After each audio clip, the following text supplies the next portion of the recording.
Assalamualaikum mbokku Sénégal maa lay nuyu di leen ziar bëggoon wax rek comme moom fu mu toll nii gars ñëpp si war a jàpp mooy loolu affaire coronavirus bi ñuy wax tey maa déglu rajo bi RFM dégg ñu naan non ñu ngi doon dundee ñu ngi koy dundee ba léegi xaale na ma leen woon benn vidéo ngeen gis Europe ñoom tey léegi tey ni ñuy dundee te ñaanuma yàlla Sénégal egg ci lii quoi moo tax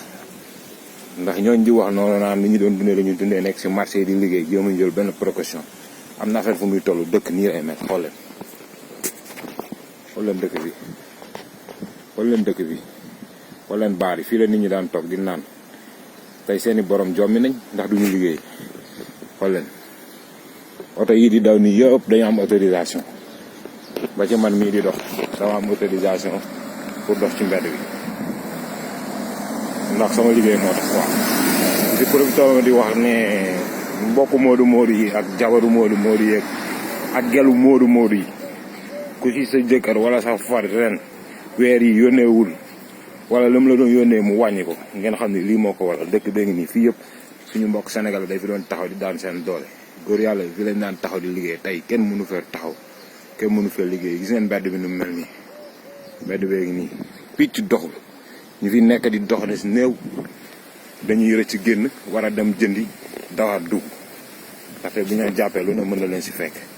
moo tax ma ne woon naa def vidéo bi wol leen ko Sénégal li ñu leen wax ngir yàlla yonent bi heure bi du heure werante ñii jël nañu affaire bi dugg si ay sujet yoo xam ne kenn xamul lan la ay sujet sëriñ gi ay sujet lii waki lale ñii si profité pour indi ay problème yi kenn xamul lii dafa dëgg la dafa am xool leen dafa am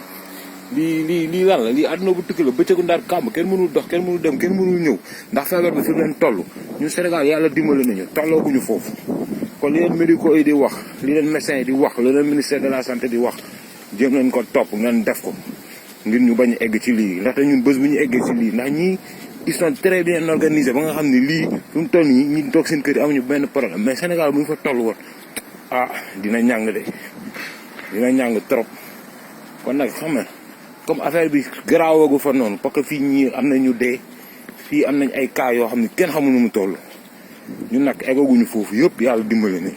kon nag nañ jël suñu précaution